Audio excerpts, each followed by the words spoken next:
This is iFanboy Pick of the Week 758, brought to you by the Marvel Made Paragon Collection, Chris Claremont Premier Bundle, available for pre-order now at getmarvelmade.com/iFanboy. And iFanboy listeners just like you, wearing your masks, washing your hands, doing what you can to help other people in this time that it's needed more than anything. Hello, welcome to iFanboy Pick of the Week, episode 758. No, we didn't make it political. We just really give a shit about people. Yep. That's all there is to that. I am Josh Flanagan, and this is Connor Kilpatrick. Well, not all the people. Some of them. I don't want them to die. We are iFanboy, and every week we read a stack of comics. One of us picks the one that they like the best. We call that the Pick of the Week. We will talk about that comic book. We will talk about other comic books from the week. We will talk about the Patron Pick. We will get to listener mail and questions if there is time. We will give out patron powers. We will decide we're over, but what the heck, let's keep going for a little bit more. We will do all of those things because it is a good time, it is fun, and we hope that our fun is contagious to you. And you know what? Contagious is the wrong word to use. I apologize. We hope to cough our fun all over you and sneeze it into you. I would like to infect you with my joy. Just a spoiler warning, there will be spoilers because that is what happens when you talk about stories with any kind of usefulness at all. So if you don't want to be spoiled, come back later or be gone with you. Be gone. This week, this is Star Wars Episode 1. I did a Boss Nass right there. I don't know if you caught that. Connor, you have the pick. I do. It was a strange week. Yeah.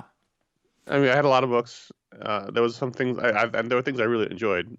But at the end of the day, I finished my books, and I wasn't sure what to do. I had a couple that I really liked, and we're going to talk about them. But I kept thinking about Captain America 25, and here are the reasons why. That's the pick of the week.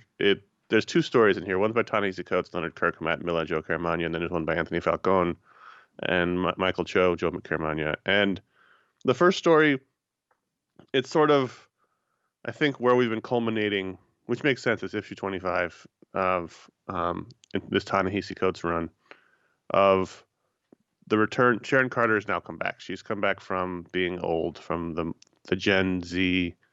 Dimension Z. Ooh, Dimension Z. Dimension Z story for Rick Remender so many years ago. So she's finally been restored, but she's not herself anymore. Also what I would call the last great John Romita Jr. arc. That was great.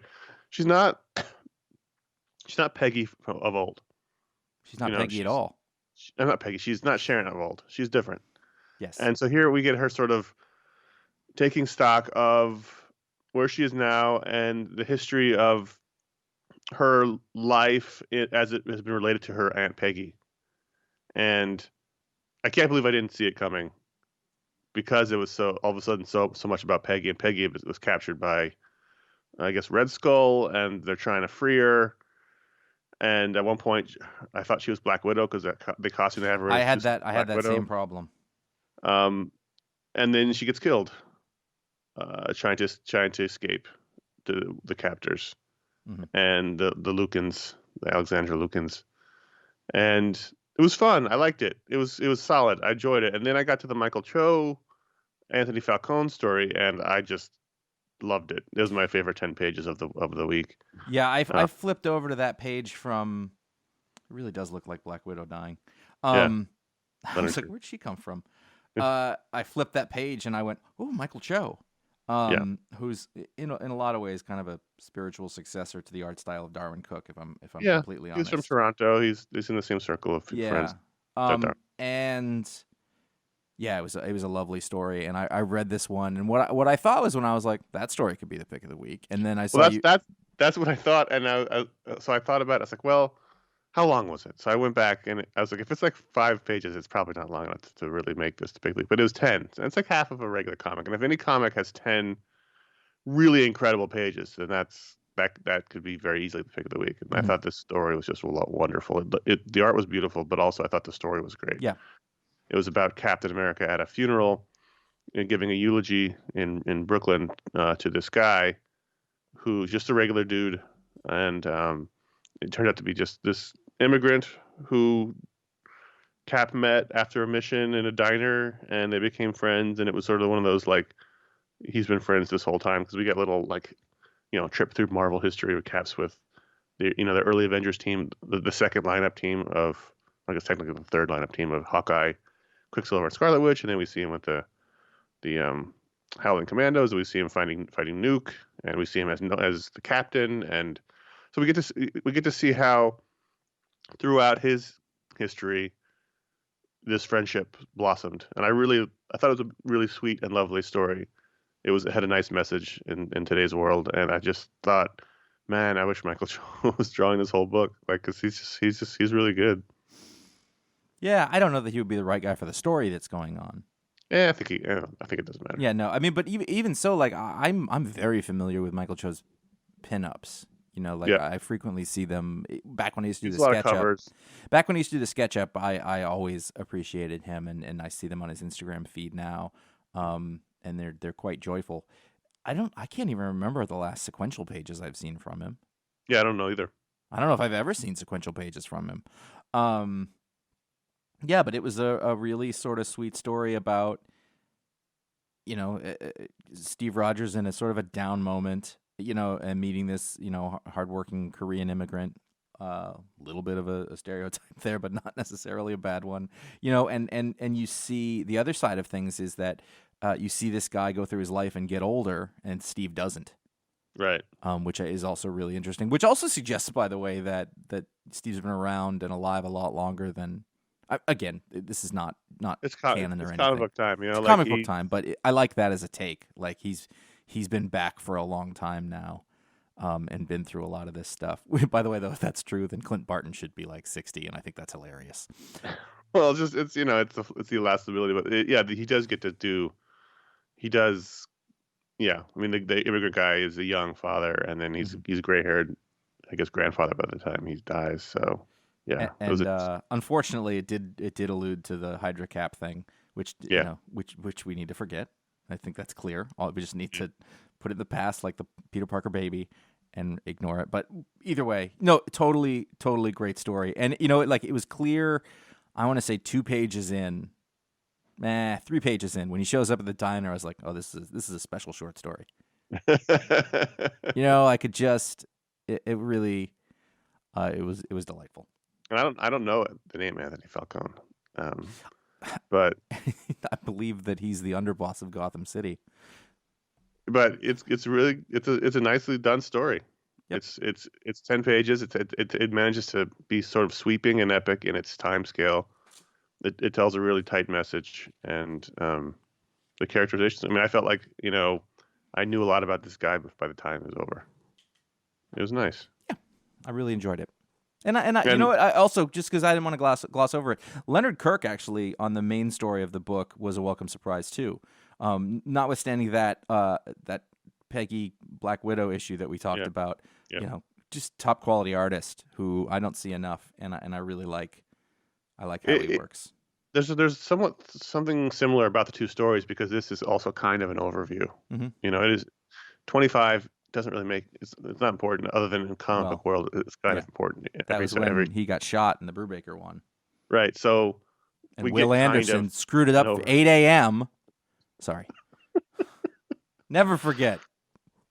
Do you want to tell the people what you're talking about who don't know what you're talking about? Connor and I used to work in the same office when Captain America 25, The Death of Captain America, came out.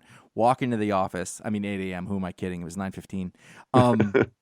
And he's like, I can't believe Captain America died. And I was like, what the hell is wrong with you? It's Wednesday morning. We go get comics at noon. That was a good time, by the way, to go get comics. Like every Wednesday, you and I would go get comics at noon. That's good stuff. Yeah, he spoiled it for me, and I will never forget. I saw in fact, in the backstory, in the second story, there's the shot of Captain America on the ground shot, and I thought, damn it, Will.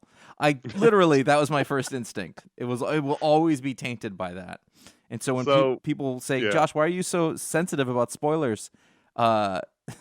Which is one of the reasons I'm not on social media, because that was pissing me off. Yeah. Go ahead. Sorry. But they were similar because the first story was sort of Sharon's overview, not to the extent of Captain America's in the second story, but she's sort of looking back on her life, and then Peggy's life. We see her as a young woman with Steve in their fatigues, and then we see her sort of running the teams in the war. We see, and then after Cap's gone, we see her sort of, her post Cap life, and then, so it's a Yeah. similar sort of montage-y scenario as the second one. I also really like let's call it the awakening of Sharon Carter. She's always been this sort of background character who, has a relationship with Steve, and she's like the super capable agent, which is a Marvel trope, is to take a beautiful woman and make her like the most capable person in the world in her super spy world. Like there's a lot of those. And by doing this thing where they aged her, and I gotta say, really stuck with it. I mean, For years. how long ago was that Remender run? I feel like that was forever ago. Yeah. And they really dug into it and kept her around, kept her around. And, I think Coates makes an interesting choice in this isn't so much about the characterization and growth of Steve Rogers as a character. I think he decided, like, well, that guy is who he is. He's a constant. He's dealing with this stuff or whatever. But let's really turn this other character into somebody and really bring them to a turning point and a crossroads and watch them grow from there. And I think that, I mean, in a perfect world, this would lead to, more stories with just that character or like a really interesting person you could build a series around. I don't think that happens anymore. But Well, in some ways, she's the main character. yes. Yeah. And they can only do that by fooling you, basically. But right. I mean, Cap is sort of. He's Steve Trevor. Yeah, he's not in the background, right? But he's not the primary force of the story. Yeah. Right now, it's been for a while. It's been Sharon and her story, which I think is really interesting. I don't have a problem with that in a Captain America book. I think that works.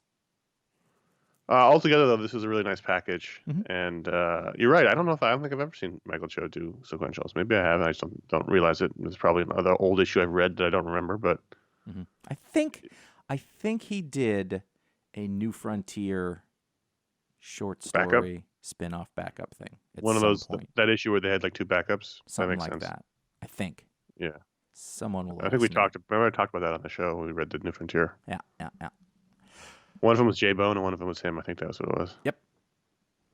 Anyway, this was beautiful. It's a nice little summation. Also, I think it's a good jumping on point for people if you're sort of, haven't been reading Captain America in a while. Yeah. It's a good place to start. I think so. Red Skull's coming gives back. You what you need. Yeah, it's exciting. I mean, no one wants to see the Nazis come back, but if they have to, he's. But anytime there's a panel of them in the war, I mean, like that's all I want the Captain America book to be. I just want World War II adventures. No other superheroes, just that. Well, there was the invaders and I don't need them though. It's fine. Wizard. They can be there. I'll take that too. I really liked Rorschach 2, Rorschach number 2, also Rorschach 2. Tom King, Jorge Fornes, Dave Stewart, Clayton Cowles. This was also up there for pick of the week. It was almost mundane, and that was what I liked about it. In that it was basically this entire Tom issue was almost mundane King. Well, that was the beauty of it. I think was that it was a police investigation, and it's not like in a movie or a TV show where they're like, it's very action oriented. It's just this guy going from clue to clue to clue. He does one interview that leads into another clue. That clue takes him to another interview. He finds a piece of evidence. He moves to the next thing. It's very methodical. And I really like that. And I also liked the artifact nature in the middle where we read one of the guy's comics. I always enjoy those things where you can see the paste ups. Can we just call him Steve Ditko? Steve Ditko, yeah. Can we just do that?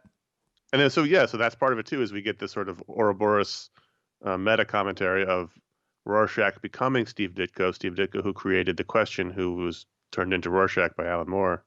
So you get this sort of, infinite loop here, and I liked that aspect of it.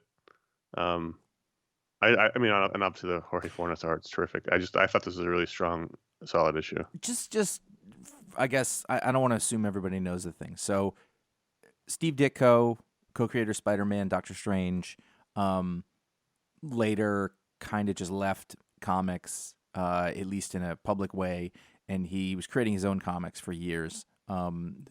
Primarily, he created the question, but then he went in and he got very into objectivism and Ayn Randism stuff, good and evil, no line in between. He did this book called Mr. A or whatever, and he never wanted to talk about his work. He just kind of disappeared, except he was working, in an office, and if you went there, you could knock on the door and talk to him. But that was kind of all, and this character is very closely aligned to that, I think, and I think that's really interesting, in a way. Overall, I'm not sure what the book is, and I'm not sure if I like it. But I've been here before with a Tom King series early on, so I'm not, again, craft unquestionable. Do I want to read a Rorschach book? Like Josh, would you like to read a book about Rorschach? No, but given the pedigree, given the skill of both the artist and the writer and the colors, there's going to be something interesting there. I'm not salivating about it yet. I think there's some interesting ideas, but I'm spending a lot of time wondering, like, what are we working at here? So I'm not. Yeah, because fully it's in. not. It's not. I think your point is well taken. That who knows what this is or why this is. So it's not. It takes place many, many years after Watchmen. It takes place after the TV show. Even though obviously it takes place in the world of Watchmen, who knows if it's in those continuities? It does. In the first issue, there was a reference to Tulsa, but who knows? They say New York, so. Right. I mean, obviously it takes place in the Watchmen world because it's Rorschach and the Watchmen, but it doesn't really matter. You don't have to worry about it being in continuity or anything like that. It's just a story. It's nothing matters, nothing makes sense, and everything matters, everything makes sense. So just take it however you want to take it. So, is it a Watchmen story? It's in the world. Is it a Rorschach story? Well, he's dead. And so I guess the mystery is what happened, because he was killed at the end of Watchmen, but he was also apparently back and died at the beginning of this series. So what does that mean? I think that this cop uncovering that story seems to be the story, but who knows? It's only issue 2 of 12. It's so There's a long way to go. It's so odd that this is the book that he breaks out of the 9-panel grid. I think that's brilliant.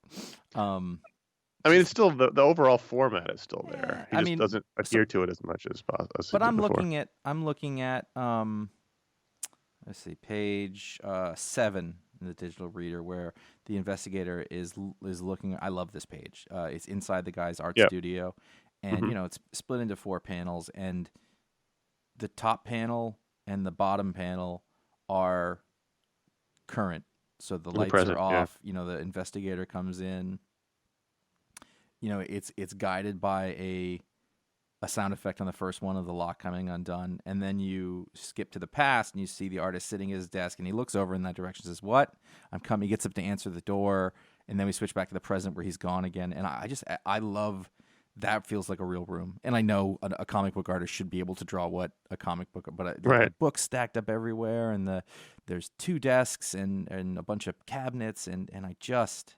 There's literally pens everywhere. I know this room. And then the next page is sort of, you get into the drawers and it felt very authentic. Oh my goodness. That's just beautiful. I mean, he opens a drawer and there's like a million different kind of pens. It's just, that's absolutely what comic artists I've seen. I have been in that space. I understand that world. In fact, as you go in later, you see him open the drawer and you see the original pages that you turn over, and you get to those sort of artist edition type pages. With the white pasted in words over top of the sort of yellowed artboard, and there's a lot of interesting things happening here, but I'm not like sucked into a story, I think. Anyway, but there's a lot to like, and it's just gonna have to coalesce. Yeah, I mean, there's no indication yet what this is. How many issues? 6, 8, 12. Whoa, of course. Oh, sorry, always it's 12. A dumb question. And it opened up in the first issue with an attempted assassination on the guy running for president. The 2 people who did it, one was dressed as Rorschach, and there was a woman dressed in her own costume. And then in the last issue, I believe we found out that the DNA or something matched Rorschach, even though Rorschach is dead.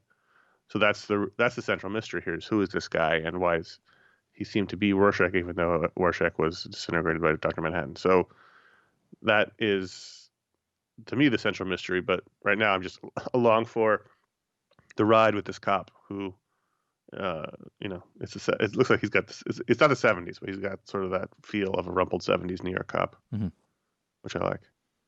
Always. It was good. I liked it a lot. Yeah. Did you check out Marvel Voices, Indigenous Voices? I didn't. Should I have? It was good.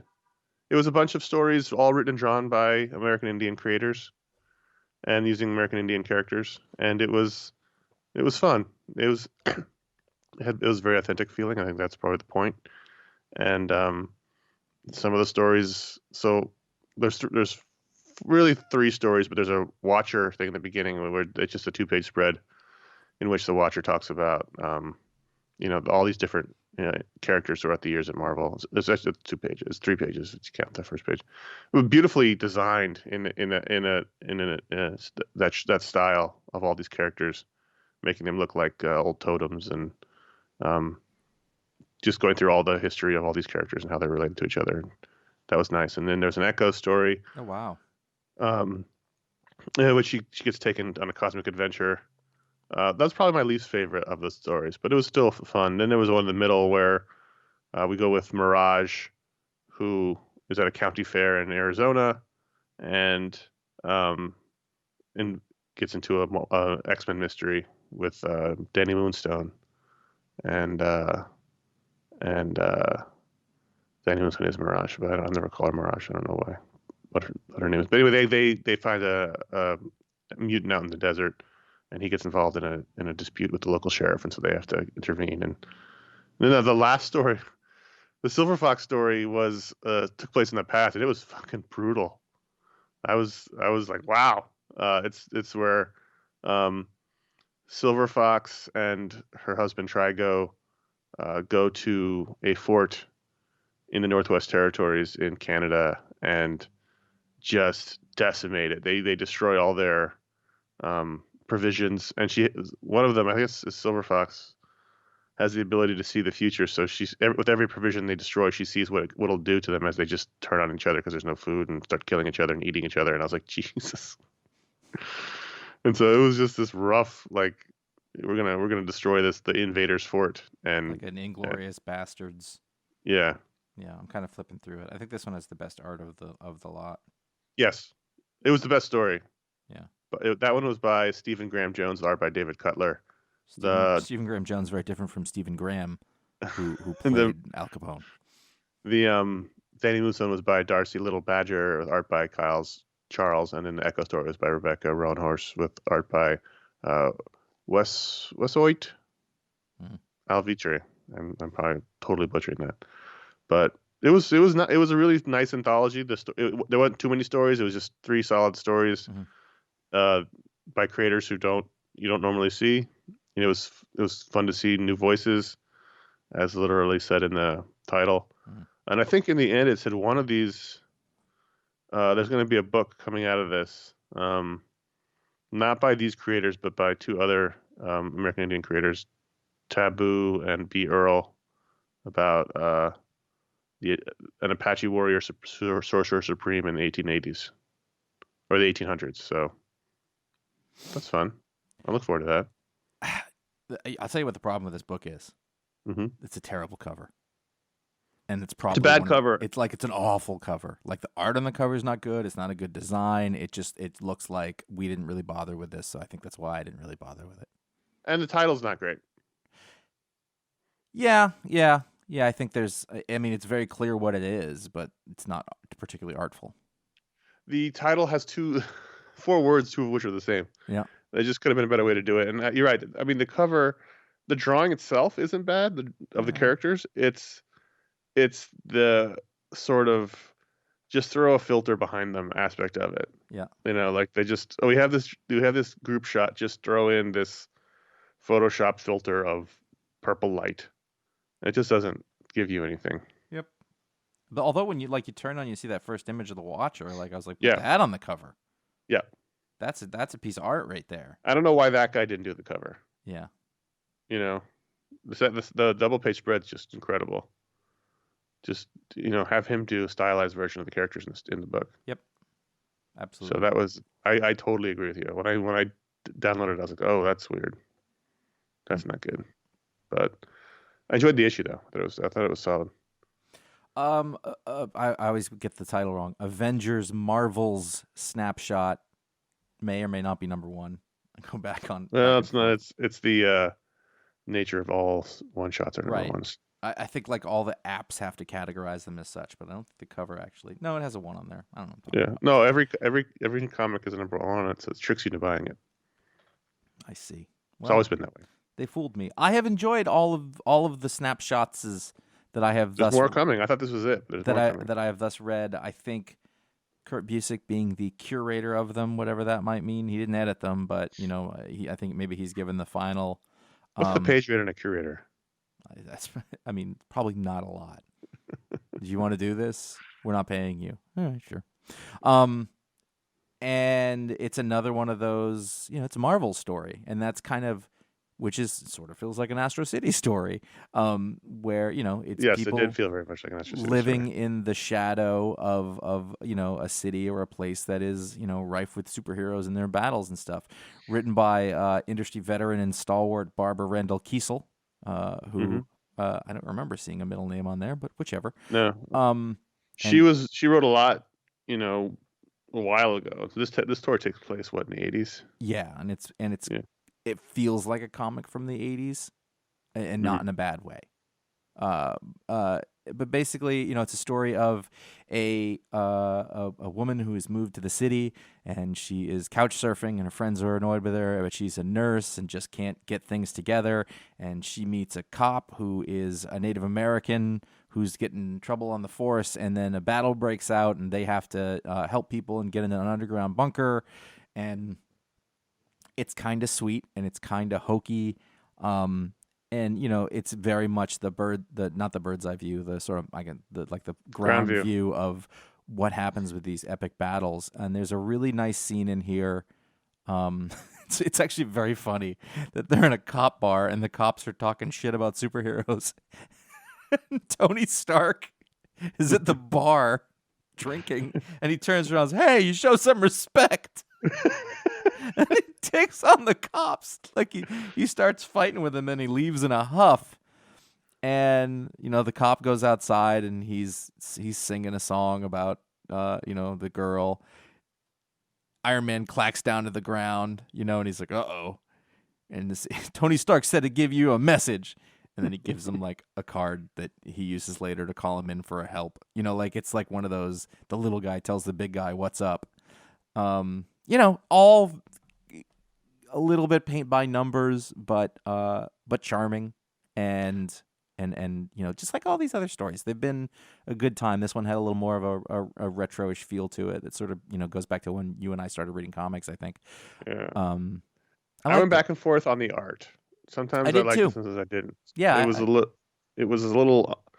I don't say unfinished, but just sometimes it just felt like the characters felt a little blobby, their faces, but sometimes it really worked. Yeah, I think overall, like the bits where, there's some really good things about it. That page with Captain America coming down, the really shabby, beaten cocaine businessman that Tony Stark has drawn as is the best thing. Oh, also, there's an amazing scene with Wonder Man and the Beast. It's like he completely failed, which I don't. That seems very out of character for Wonder Man, because basically he hits on this girl and he's terrible at it, and the Beast is like, no, here's what you have to do. But I was like, wasn't Wonder Man like a movie star? Yeah. Cool guy? Whatever. It was funny.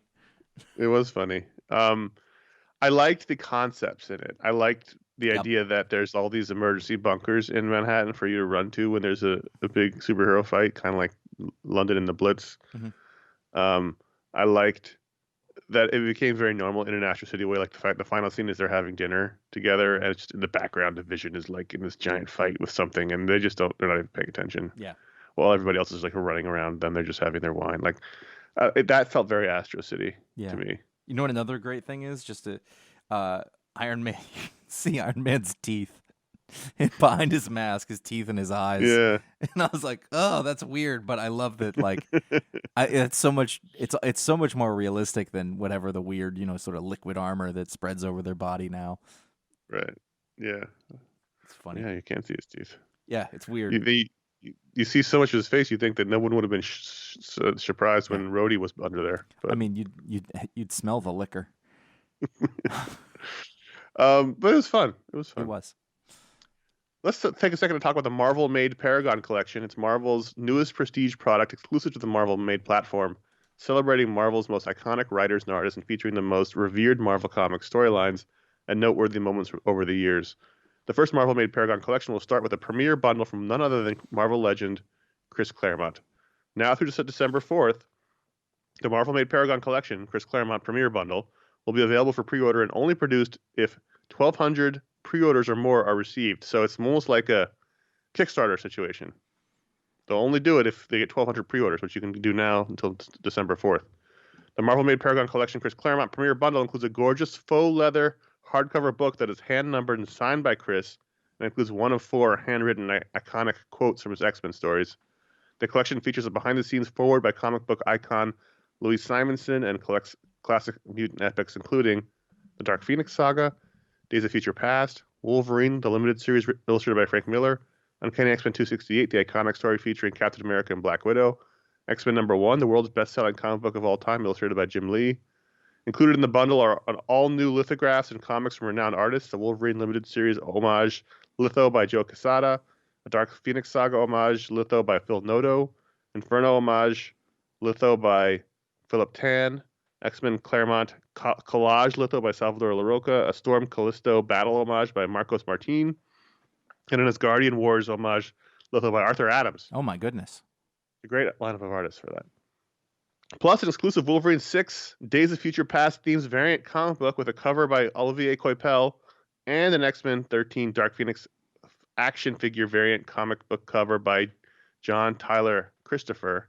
Also included is the world debut of an exclusive 20-page prequel comic for Days of Future Past, written by Chris Claremont and drawn by Salvador Larroca. And that is not all. It's a lot. And they keep adding on. In addition to the comics and the lithos, the bundle includes Claremont's original Days of Future Past notes and script, and brand new behind-the-scenes interviews with Chris Claremont about his most iconic and shocking X-Men stories. Don't miss out on the must-have collection for any Chris Claremont or X-Men fan that's only available for a limited time for $199 plus tax and shipping. Along with the bundle, you'll receive a Marvel-Made Paragon Collection certificate of authenticity. Bundles will begin shipping in March 2021. Go to getmarvelmade.com/ifanboy today to pre-order your copy of Marvel Made Paragon Collection Chris Claremont Premiere Bundle. Don't wait on this one. Get your order in before December 4th at getmarvelmade.com/ifanboy. This is not the copy. I work in making books. I work in book printing now. What they have just described at a run of 1,200 books, that price, especially because there's actually some original stuff in there and putting it all together, that price is really good. I mean, like to do 1,200 books that are that big and have a faux leather cover and all the sort of different kinds of inserts and lithos and things like that. That ain't cheap. And also, if you're a Marvel fan from that era, if you're an X-Men fan from that era, if you're a Claremont fan, if you're one of those people who reads X-Men now and hates it and wishes it was more like the Claremont days, this seems like the bundle for you. I mean, if the whole Dark Phoenix saga and Days of Future Past is in there, that's pretty great. Yeah, it's not bad. It's a good overview. Plus the whole Wolverine miniseries, which is terrific. Oh wow, yeah. Oh, that's not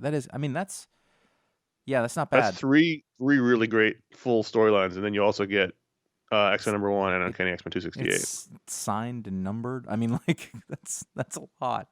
Usually, you get like 3 trades of content plus 2 extra issues, plus all those lithos by all those great artists, plus the back matter. Yeah, it's a really nice collection. So either they're not making a lot of profit on it, or they pummeled a printer into doing it at a really good rate, because that's a good deal. You got a nice print shop here.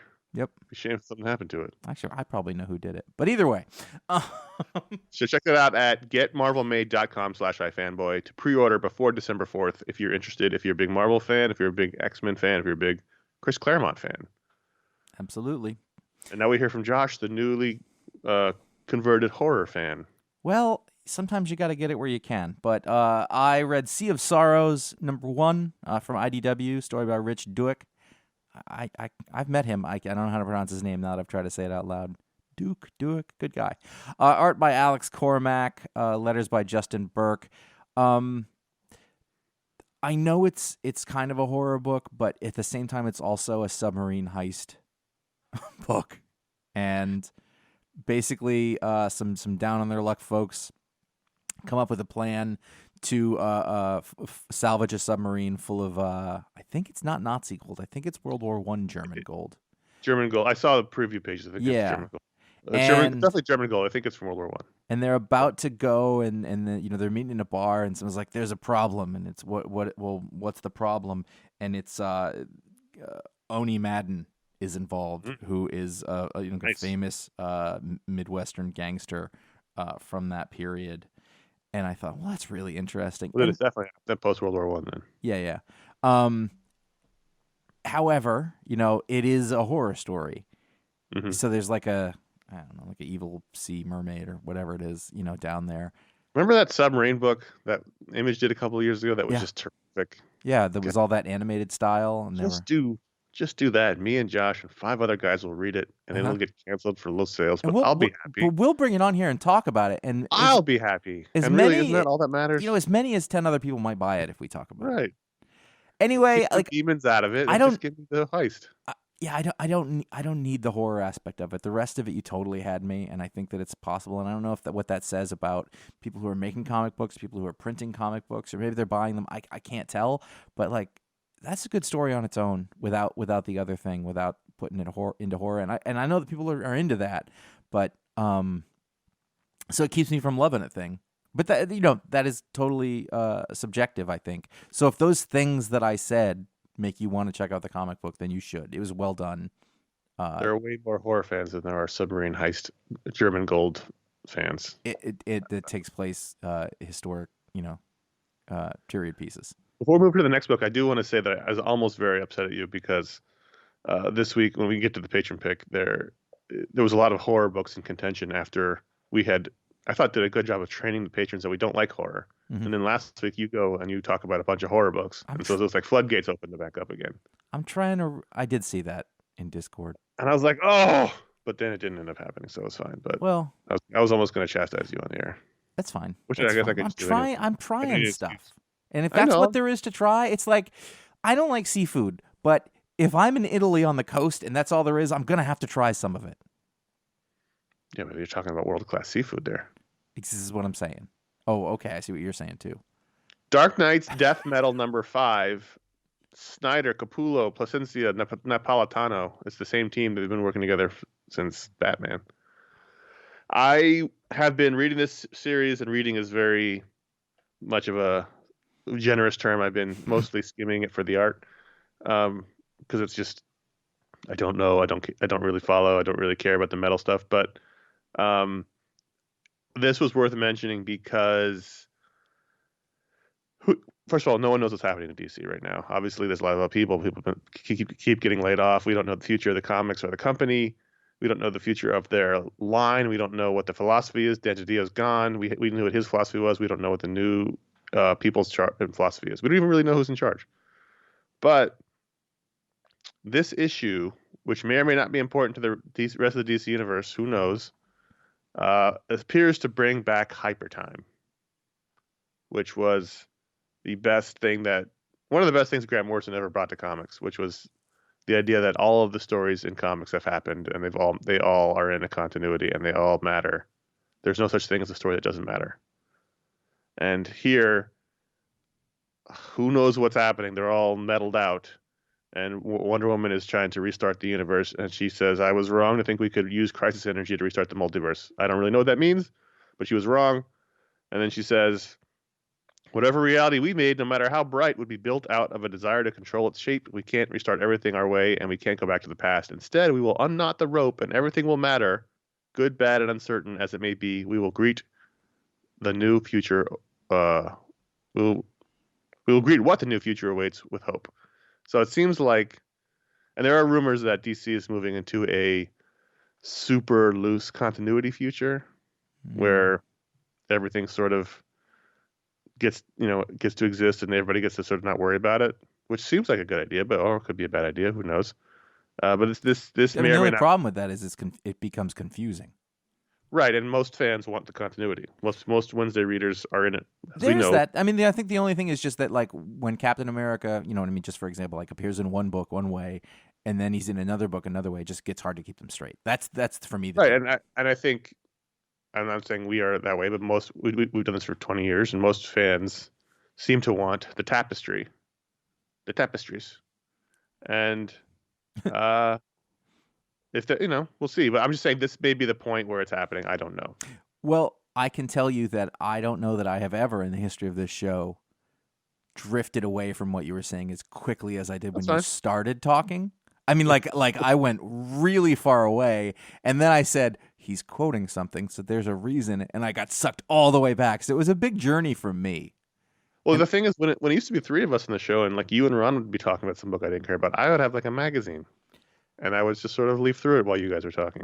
Can't do that's that now with the two people. no, but And so for a second, you got to return to that. yeah, no. I mean, but an instinct is strong, and I thought, well, this any information that's conveyed during this next part can only be harmful to my brain, and it said no.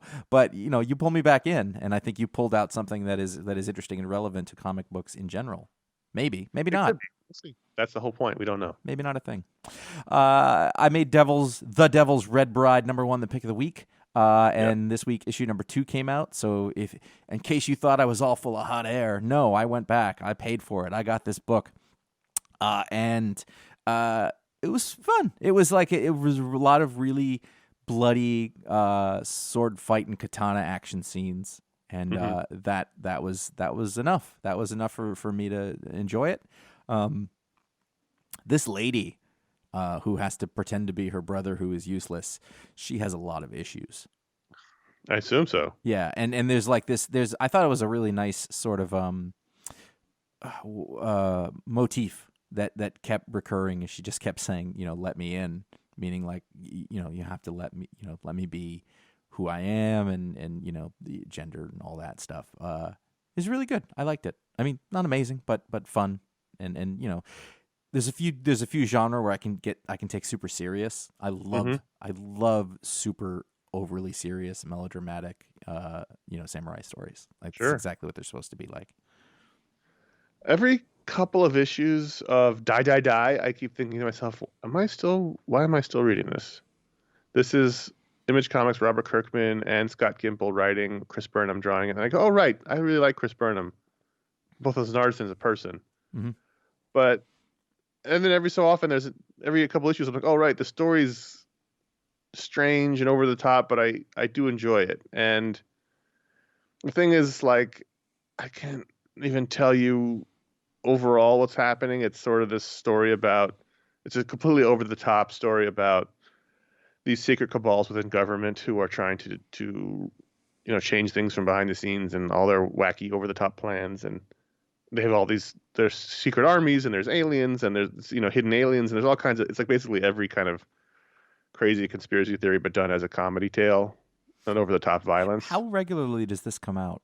Not super, which is part of the problem. But I thought I saw this on the I forgot that this was a thing. I thought this was the Kieran Gillen thing. no, Die. That's just die. This is 3 dies. Single this is die. three times better. So the first scene is these two astronauts returning to Earth, and some shit's gone down, and I totally had forgotten what had gone down, because again, I don't know the last time this shit came out. So some shit's gone down. People on Earth are crying, and these two astronauts are coming back, and they're like, "Oh man, something really bad happened," and they don't know what it is, and so their ship is not like a ship we have now. It looks like a UFO. It's like a saucer, and they look up what had happened. And they go, "Oh shit, that's terrible." And clearly we need to, and it's a great page turn where the ship just turns around and heads back to space. It's like, good call. Yeah, fuck that place. It's a lost cause. And so they go back to space. So that made me laugh. It made me laugh really hard. And then there's a couple of weird bits. But then the main showpiece for me was Burnham draws an excellent President Obama, who's, I guess, still the president here. And he's giving a briefing to the press. And a reporter stands up to chastise him, calls him evil. And the Secret Service to tackle him, and Obama says, "No, let the man through." And so he gives Let him him through. He's got questions. Let's go. gives him an Obama speech about hate as a tool for the powerful use to protect themselves from the masses, and I think everyone's a victim because the country's failed everybody, and to demonize them is to lose faith in the power of education. It's a very Obama moment. You turn the page, and the guy says, "You call me stupid," and takes a swing at him, and then Obama just dismantles him with like judo. Nice. That's pretty good. This is very funny. Like he just blocks, and then he's just like, "I don't think you're stupid, Ron." Like it's just it's silly, and there's a lot of fight scenes, and Burnham's really, really good at action, and he's really good at comedic, over the top characters and situations, and I think read all together, I'd be able to follow it better. I don't even know that it doesn't come out monthly, but I have a hard time remembering when it does. I know it's constantly falling late because I get the Comixology announcement that it's coming. When you have your subscription book, and then it's constantly slipping. So, but this next issue says December 16th, so maybe it'll be on time. And that's not the point. The point is it's funny, it's over the top. The Chris Burnham art's terrific. Cool. So those are the books we wanted to talk about. But at patreon.com/iFanboy, you can vote to add a book to the rundown. And through the muck of all the horror books that got voted for this week, the winner turned out to be Barbalien, Red Planet #1 from Dark Horse Comics. It's from the World of Black Hammer book it's plotted by Jeff Lemire and Tate Bromble, written by Tate Bromble, art by Gabriel Hernandez Walta, Jordi Blair on colors, Adita Bidikar on letters. And so this is Josh's foray into Black Hammer. Mm-hmm. You hadn't read any before. You had read one before. I think I've read a couple here and there. I think I definitely have, because I know there's been at least one patron pick. There was one where it was like the Justice League on a farm. Oh, right. Well, that's. Oh, you mean the crossover with the Justice League? I guess it was a long time ago. Yeah. And then there was, I think I've read a few of them just on accident. So what they've been doing now is they've been doing these character studies of the various characters, and again, we'll mention that Black Hammer is basically the Silver Age DC universe through Jeff Lemire's lens, and so this is the John Jones character. Mark Marks. Mark Marks. That's how I knew. The Barbalien. I thought when on the cover, I thought it was going to be like Mr. Miracle or like Red Tornado. That's what I thought because but of then the design. Yeah. So I think this time period and the story that they're telling is really interesting. The story that is going on in the background of it, which is, we'll say, basically 80s New York, gay culture, and how AIDS was sort of completely ravaging. Because Barbalien is well, he's an alien, but I was gonna say he's a gay man, but in his human identity, he is a gay man. Yeah, but he's a cop and he's coming out. Yeah, it's in the closet. Yeah. That said, I think that is a really fascinating and overlooked point in history that really matters. I don't feel like this is the right venue with which to explore it. And I'm not saying you shouldn't or you couldn't. I feel like it's kind of interesting enough on its own, and we should. I don't know. I feel like people should be interested in the history enough to sort of read it on its own. This was featured pretty heavily in the what was the show? The David Simon show. The Deuce. The Deuce. Yeah. This was going on in the background of that. Obviously, there's been a lot of HBO shows about it. I feel like. I don't know. See, I would disagree because I think comics have a long history of including civil rights movements and I know. I know. It just felt like I'm not saying comics shouldn't deal with civil rights things, but it just, I don't know. It rubbed me wrong for some reason. But it was well done. It was good. Gabriel Hernandez Walta and Jordi Belair on colors. I like that she just like, I'm going to work with this artist whenever they do anything. Doesn't matter what it is, what company, whichever. I thought it was all really good. I don't know. I for some reason, it didn't quite click for me in that way. And it's not that I don't think it's important. It's not that I don't think the comics can do those things. It just felt incongruous a little. I thought it was really good. So he goes, he's exiled. He's sentenced to death on Mars, and he's exiled. So what's the sentence here? It's a weird sentence. It's like he's got 30 days before death, right, and he's chained up. He can't go back to Earth, and then they kill him, and so he walks around in. See, there was a little timeline thing that I got lost on too. So he flashes back basically. So yeah, but so there's a thing where he gets the sentence in the very beginning, and then we go back to Earth, and we see something happened with his partner, and I thought that was meaning to say like they had an encounter, but it sounds like they flash to it. There's a panel of it. But he just hit on him. They didn't have like an affair, and that's what I kind of thought it meant, and so that kind of confused me. And then so he goes through this whole thing, and he's sort of self-discovering, and we go back to Mars, and somebody in a hood sneaks into the king's room or whatever, and I thought, oh, this is probably him again in the present, because they said he could roam around with his chains on, but it's a different guy. I guess it was his brother, and then he goes back to Earth like they're going to fight, and I was like, well, is this before or this now? Yeah, I don't know when the last bit. I assume the last bit's also in the past, but I don't know. Yeah. That was a little confusing. Well, and this is one of those things, like, tell that story. Like this, that's too much story, I think. Like those things are like, it's hard. And then like, so are the Martians homophobic? And does that even mean anything that, you know what I mean? Like it was weird. That seemed to definitely be the idea in the beginning, was that he was seen with another human man. With a human male of all things. And I was like, all right, I guess don't have sex with don't be a gay alien fucker, I guess. I don't know. I think it was missing something for me. So let's do ratings. On Barbalien Red Planet #1. Ratings out of 5. I'm going to go 4. I really liked it. 3. Okay. You going to stick with it? Probably not. Doesn't sound like it. Unless you tell me, this really picked up and it was great, and sure. I'd be open to it. But nah. I gotcha. So those are the Patron picks. That is the Patron picks, only one of them. Patreon.com/iFanboys, where you can go to do that. Any patron can vote to add a book to the rundown. But at the $5 or higher level, you get your superpower live on the show, like these two fellows, both named Steven. Steven! It was, not Steve. Steven. Both are Steven. Both with a V. Steven Bagatourian. Can I say real quick before you start, is that there's a guy I work with named Steven. Uh-huh. He's not either of these guys. But I keep calling him Steve because of Captain America, and I don't know if he's mad about that. I keep feeling bad every time it comes out of my mouth, but I keep calling. How often do I get to call someone Steve? I mean, it's not an uncommon name. I feel like I've known a lot of Steves in my time. You had a roommate named Steve. Yep. But since then, do you know a new Steve? We had a boss named... No, we didn't have a boss named Steve. Yeah, we did. We did have a boss named Steve. Yeah, we did. We had a boss named Steve, but he was not Captain America. No. Anyway, I'm sorry. I just want to... Wow. I can't say that I've ever had a conversation with somebody lamenting a lack of Steves in their life.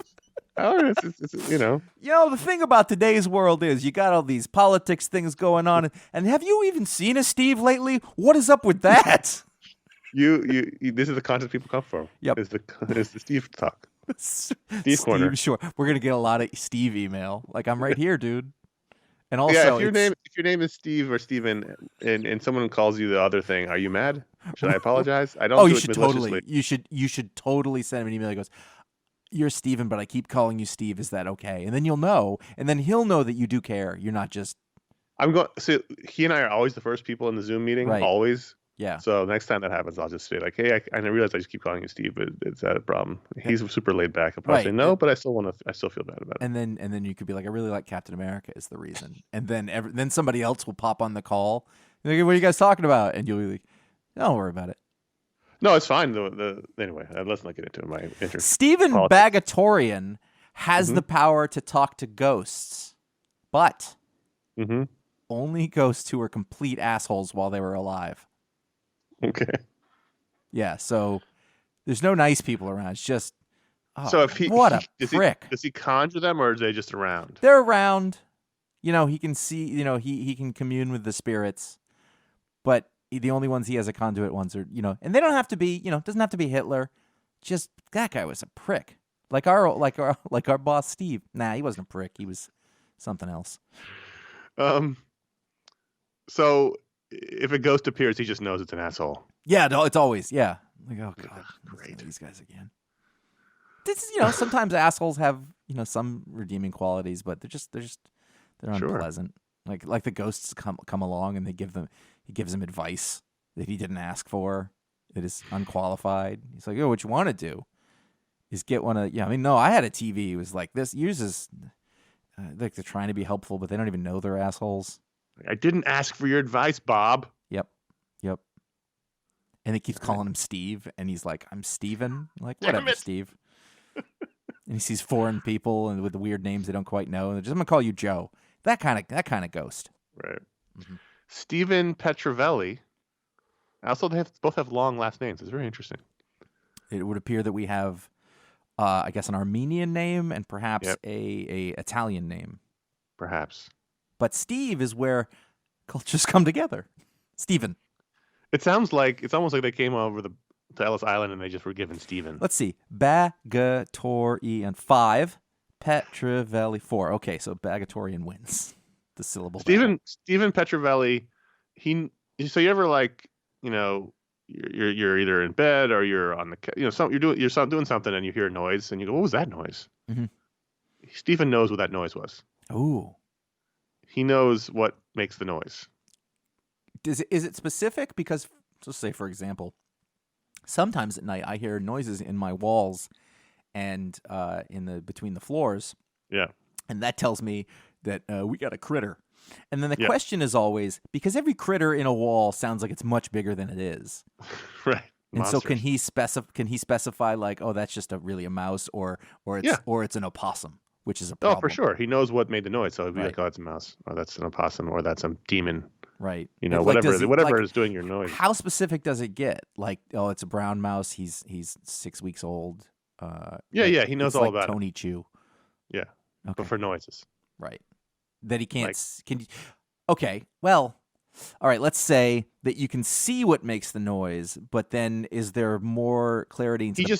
He knows. He doesn't see it. Right. It's not like a vision. He just knows Right. the answer. Okay. I'm saying, does he have to see the source of the noise?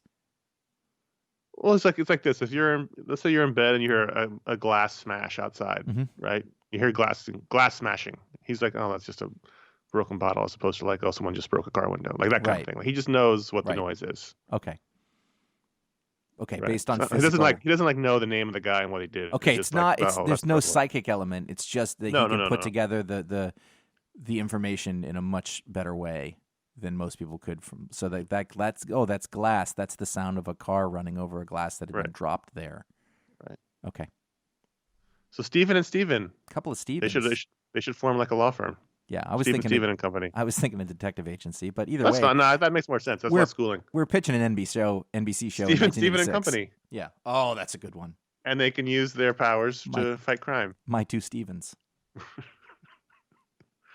Wait, what was yours again? Ghosts. Oh, the ghost thing. Yeah, so that's awesome. One can talk to ghosts, and one knows all the noises. They have a show on NBC at Thursday nights. Let's make up let's say this. If we give out a patron power and you pitch a series based on that patron power, it's all yours. But you have to attach us as producers. Yeah, no, I don't want any money, but we get a credit. No. We're attached as executive producers, and we get a little fee, but that's it. It's not a big fee. It's not a big fee. All right. But we created the powers. Well, are we giving them away or not? Let's not cut our own throats here, Josh. Well, I mean, it's a long shot, but I guess you're right. Who knows who's listening? Could be a guy who's got a pitch meeting on Monday. He's got no ideas, and there you go. He walks in with Stephen and Company. Well, the question is, if the ghost of Stephen J. Cannell was with Stephen Bagatourian, we might have something here. If he was an asshole, and the thing is, most people who make TV are assholes. Wait a minute, did I just say Stephen J. Cannell? You did, yeah. Whoa, Steve. Yeah, another Steve. Wow, that's crazy. I thought that's why you're doing it. No, I didn't even put it together. It's just he's the guy I thought of when I was talking about shows like that. You know, with the paper does the curl. How? Okay, so this is where I like to ask this question: what percentage of the audience have we lost? I mean, I'm not saying they turned it off and walked away, but are just like, please, they're looking for that 15-second forward button. This is why you never get to the emails. Yeah, that is. All of that is because of the patrons. Go over to patreon.com/ifanboy. You will qualify to get your own patron superpower to the $5 or higher a month level. And look at what you just created. What we created, but because you did a thing. What I'm saying. And is it worth anything? Does it make your life better? No. Objectively, no. But is it a minute of distraction and or confusion? Could be those things. Do you want to be part of that? Patreon.com/iFanboy. They have made possible many things. Many, many, many things. Mostly in the form of podcasts. There have been Talksplode podcasts, which are interview shows. Booksplode podcasts, where we dive into a longer format comic book discussion about a single volume. There are the Media Splodes, where we talk about mostly streaming because we're all stuck in our homes. Yep. There could be another one. The next one could be a G.I. Joe show, G.I. Joe Corner of some kind that we haven't put down, and the one after that, quarterly barbecue show. I made some ribs last week. All you have to do. We've been doing our own quarterly barbecue shows just solo without recording them. Yeah, Connor. All you have to do is say the word barbecue to Connor, and he melts a little. Well, I just hardly ever have it anymore, so it's just that's on you. It's buddy. that thing. I'm trying to be healthy. Well, it's not working. Is there I'm trying. Is there a point? No, not really. Yeah, exactly. You can go to thank you to everybody who is a patron. It really is important and is meaningful, and thank you to the people who do that. You're all great people, provided you're wearing your mask. Yeah, if you were a ghost, Steven wouldn't see you. I agree. It's a number one sign. People who are paying for content that they believe in and support at an independent level, you almost can be an asshole. iFanboy.threadless.com is our t-shirt and items store. Phone cases, bath mats. They do curtains? I don't know. You can find 8 designs there. Do barbecue aprons. We should. That must be a thing. Imagine an electro apron. That'd be awesome. That really is good. It would be awesome. Like a bright green one with one is electro. Mm-hmm. And it almost in barbecue and or grilling, which are different things. Nothing makes sense, nothing matters actually does not apply. It all matters, and it all makes sense. And that is, I would say, the blind spot of that sort of very useful phrase. Mm-hmm. Stay home and read comics. That is a portion of all those sales will go to the Comic Book United Fund. The portion is half, by the way, just so we're clear. And we're always open to new designs if we have the idea for them. iFanboy.com/support is a place. It's been a good year for inspiration. It's true, but not the good kind. iFanboy.com/support if you don't want to deal with any of that stuff. And we have a direct donation via PayPal link there if you would like to help out in that way. And finally, iFanboy.com/Amazon is where you can go to buy links on the Booksplode shows and a general link for anything else you're buying in the holiday season, which is fairly significant for us in that way. So make sure to use that if you're going with Amazon. However, and I want to stress this, if you're buying comic books or graphic novels, try to support your local shops now more than ever. Yes. Specifically, that is one thing that I can speak to. I would even go so far as to say that with record stores if you have them around. But for comics, I'm not recommending you use our Amazon link. For comics, I'm recommending you find out who your local store is and you send money to them, because it's never, ever, ever, ever, ever been more important than it is right now for you to do so if you want comics to stick around. It's a very fragile house of cards, and you should go do that. I'm done with that soapbox. What are we doing now? We can do some email because why not? They're not that long. The first one's from Greg P. from Everett, Washington. How many comics do the comics writers read? If a comics writer would read comics, that's almost like it's one of those things. How many comic writers do the comics read if a comic reader would write comic? Wait, I got it wrong. That's close. I added the second part, but his question is, how many comics do the comics writers read? Because they need to know what's going on to write within continuity. There's continuity again. Does Bendis read dozens of DC comics each month to stay in the loop? Or do they get daily briefings like the president? I've been wondering this for 2 hours. I love the idea that there's a daily briefing for all the people making comics. I love that. Oh man, Greg, none of this happens. How many comics do the comics writers read? They read. It varies by writer. I know some writers who read everything, and some writers who read nothing. Yep. The job of the editor is to do all the stuff you're talking about. Yeah. The job of the editor is to make sure it's in some sort of continuity. I remember, I don't know, wasn't this in the video when we went to DC for our 2-part Inside DC show, the video, which is what they're both on YouTube.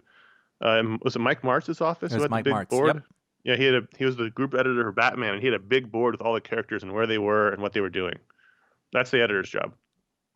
Yep. The writer does not have to read all the books. They get sent the books. Some of them are huge comic fans. Other ones are not as huge. You'd be surprised. But I mean, no, it's not. Generally speaking, I think most of the career guys have a pretty good handle on Marvel and DC, like where they're working from a standpoint. And what I tend to think happens is that they pick their lane of what they're going to write based on sort of their favorite stuff that they liked in those comics. And so they sort of go with that. And I think that I know that folks definitely go and they do their research for a given story. If they're going to build off of something or do a certain character that isn't always around, you'll see that a lot. But in terms of keeping up with all the comics that come out, I would say, in my experience, a lot of them tend to drop off from that because it just doesn't mean the same thing to them anymore. And also it can be distracting. It's I don't know. I tend to think that most of them stop reading weekly. I know that we've had a lot of people who listen to this show who kind of don't anymore because they work in comics full time now and they just don't keep up. Also, super busy job. Yeah, again, that's not their job. It's the editor's job to make sure everything is fitting in. We talked about this back on episode 750 and how what the editor's jobs are, and the overall vision of the line would fall into the editors. And for making the decision, like, do we want to change this for continuity or not? And that's right. That's a valid decision too. Like, well, let this go because it's in the story is more important in this one, or vice versa. I like the idea though that there's like a 9 a.m. Zoom meeting. And everyone at DC has to call in, and it's like one guy going, "All right, so over in Green Arrow, he broke his arm, so make sure you reflect that in all your books." Left arm. What arm, sir? No, I choose to believe that Greg was being facetious about that, but I know that it is a beautiful, like it's just. 50. No. Is it? I hope. I think it's the worst part for comic writers when they get a job is like, no, now I got to go to the 9 a.m. calls, and the guys on the West Coast are fucked. Because you don't go into comics writing to work 9 to 5. No. Unless you work at CrossGen. Not like those squares at the office. Chris P writes in, and his subject line of his email was "Pick of the Week 757, formal complaint." Wow. It's been years since I last emailed you, so listening to episode 756 and 757, I felt I needed to finally break my silence and issue a formal complaint with iFanboy management. We have been wondering, we haven't heard from Chris in a while. Right. What happened to that dude? Chris says, "How can I stop buying, reading, and enjoying what you call fringe Marvel books if you continue to remind me how fun and enjoyable they are? I'm trying to cut back. I'm trying to save money. I'm trying not to have as much fun as I had the week prior when reading my comics. But no. Josh and Connor have to talk about Taskmaster, Fantastic Four, Strange Academy, U.S. Agent, Spider-Woman, and other books." And that he just sort of ended right there. I mean, I think the answer is fairly clear. Don't read the other ones. Because what I'm hearing is you're looking at, I think this is what a lot of people do. They look at a bunch of comics and they go, well, you got your meat and potatoes. You got your Avengers. You got your Spider-Man. You got your Justice League, your whatever. And you buy those because, well, those are the ones I have to buy. I'm a comic book reader. How can I not be buying Avengers? Right. So you keep buying them, but your enjoyment on those, is lower. It's half of what the other ones are. Now, I mean, listen. Okay, go ahead. There is something to be said about the continuity of sticking with a thing. Connor, you could speak to this. You're going to read the Batman. You're going to do the stuff. You're going to spend your time on that, but you don't have to. No. And I realize that there's a joke in the tone here, like, oh sure, but it's just the fact that there's all these great books we keep talking about it. But, Avengers is a strange thing. Like, it's written by Jason Aaron, who's one of my favorite writers of the modern age, and it's drawn by a series of terrific artists. Yeah. But could I tell you what's happening in it right now if you put a gun to my head? No. I don't even remember what happened in the last issue. I feel like it's a very irrelevant comic, and I don't know why. Oh, Mark Spector was trying to stop Khonshu from taking over the universe, and he failed at that, so now he needs to go and do it himself, and he doesn't want the Avengers to help him. He appeared like now he's an Avenger. Yeah. Anyway, I don't enjoy that book as much as I enjoy Taskmaster, Fantastic Four, Strange Academy, U.S. Agent, Spider-Woman. However, I'm still reading it. Sure, of course, but so I'm not guilty of this, I suppose. No, and I think we're twisting this around. He's not saying what we're talking about. But my point is, for me, and we said this before, the best stories, the most enjoyable stories are these side books at Marvel right now, overall. I mean, the trick about that, though, is that at least when the other books, the sort of mains, you kind of know what you're getting. Mm-hmm. And with the fringe books, it is more of a long shot. You don't know which ones are going to be good, and they're not all good. No. And so if you really want that day, you got to find a balance, my friend. But like nothing, Hawkeye Freefall was terrific, as opposed to, more high profile books. Well, you also gotta notice patterns. Really, that's the thing. You gotta say, all right, so Matt Rosenberg, if he ever gets his hands on Black Widow, Hawkeye, or Winter Soldier, I'm gonna pay attention to that. Right. If he's doing X-Men, maybe that's not your bag, or maybe it is. I don't know. But you gotta follow those patterns. Like when somebody's doing a book, like they get the big book that makes their job. But then there's that other one that no one talks about that they're doing. That's going to be the good book because that's the one they care about. Right. I think we took Chris, a little too more seriously than he intended to, but I think that was a good conversation. Which is ironic for us. Contact at iFanboy.com is how Chris and Greg got on the show. Thanks for writing in. And let's quickly go over the holiday schedule since we're get your notebooks out, people. So we only have 3 more Picks of the Week show this year. We have 759, which comes out in 11/29. We have 760, which comes out in 12/6, and we have 761, which comes out in 12/13. And that is it. How did we get to this point? And then we take a break, and then we come back on January 10th with 762. So those are only 3 more regular shows. However, we got a whole smorgasbord of special shows unlocked by the patrons. So there will be a Talksplode at some point, either this month, which is rapidly closing, or it'll slide to December. Did you guys catch that? Did you see what he just did to me? Or, worst case scenario, it slides to January and he does 2 Talksplodes, which has happened before. It's not Josh's fault. It's a holiday end of the year. No, this is my fault. Problem. I got that last one done at the last minute, and I thought, I'm good. And then 2 weeks go by, then all of a sudden November is finally over. I start reaching out, and this is the flaky time of the year, though. That is a thing that happened. Yeah. And so then we have... So that may or may not happen. The thing is, though, they're home. That's true. Stop dodging my email. Right. Media Splode is coming out this week, this Thursday at 11/27, our final Media Splode of the year. It's in the can. It's done. I know it's definitely coming out. We have a Book Splode coming out December 10th, also done in the can. I know that's coming out. And then we have our all media show will come out on December 20th, which we haven't recorded and have not even talked about. So I hope that comes out. And then also the one last thing to mention is our final Hangout of the year. In fact, it's probably the final one open to everyone. It'll probably go back to being patrons only next year. Will happen December 12th to Saturday.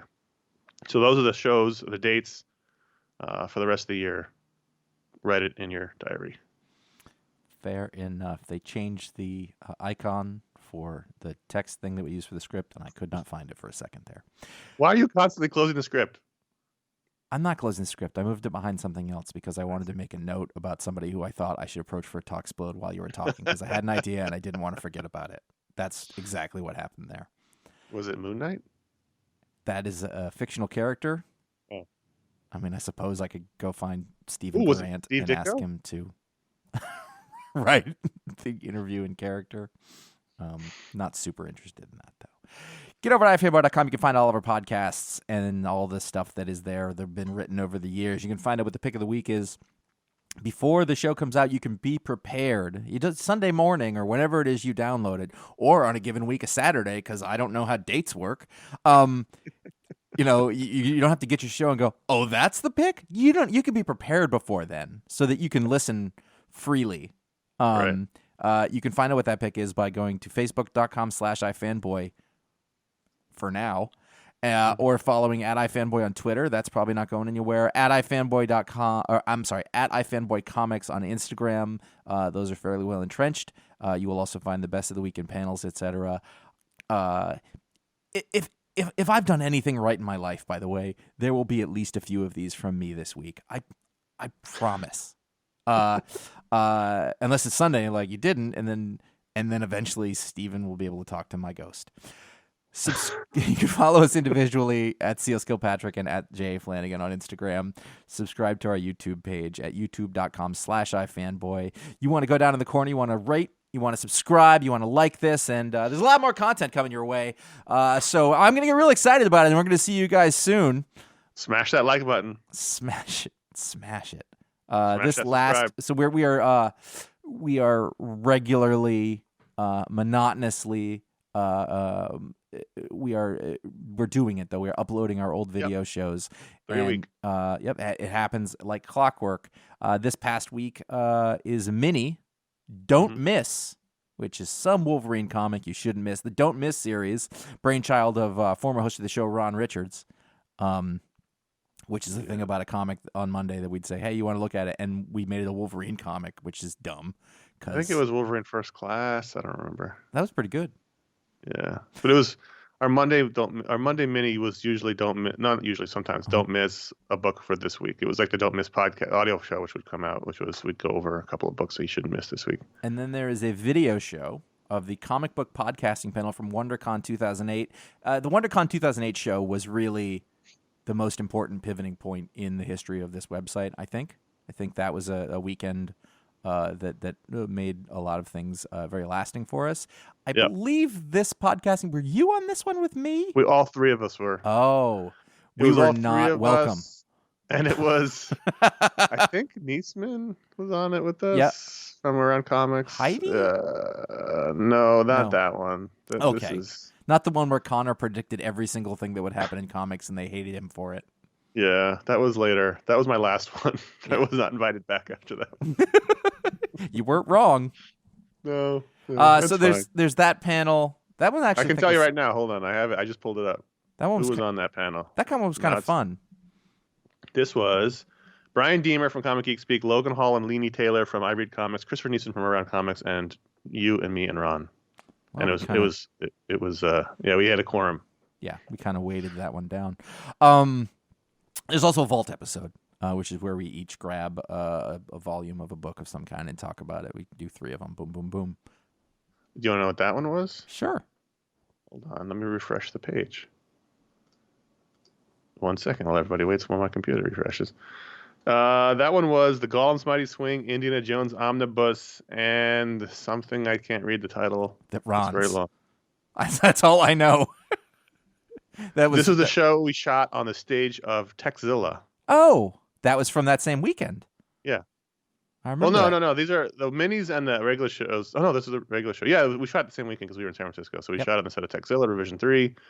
Everybody freaked out. They thought we had a new set, even though we tried to make it super obvious. We kept the Techzilla logo on the wall. Mm-hmm. I know exactly what I'm wearing there because I remember the photo. We did 2 shows there. Yeah. We shot them back to back. And what was that one? It was Breakfast Afternoon. That was yours. Oh, that was mine. I thought mine was going to be. I did the Golem's Mighty Swing. Ron did Indiana that. Jones Omnibus, and you did Breakfast Afternoon. Fair enough. I got it wrong. Yeah. By the way, just to cap that off, is that that's where we talked about indie books for most of the time. Was on our video show, especially in the Vault show. So if you want to hear us talk about sort of indie classics, that's where to do it. Take us home, Kilpatrick. Oh, sorry, I was looking at our videos. I know you were. Which space am I in? Here we go. Like the show, write a review on Apple Podcasts or wherever you listen to shows. Leave a star rating, leave a review. It helps podcasts. This show, any show you listen to, if you find one you like, that's a great way to help them out. We do appreciate that. Even better than that is word of mouth. Tell your friends. If people ask what shows you listen to, if you mention ours, we thank that. Thank you. People still do it on social media all the time, and we thank you for doing that. Thanksgiving's coming up if you're in America.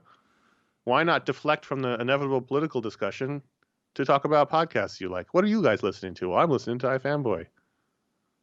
And that's how we would do it. I mean, I don't want to write the script for you, but it's better to talk about that than masks. Yeah.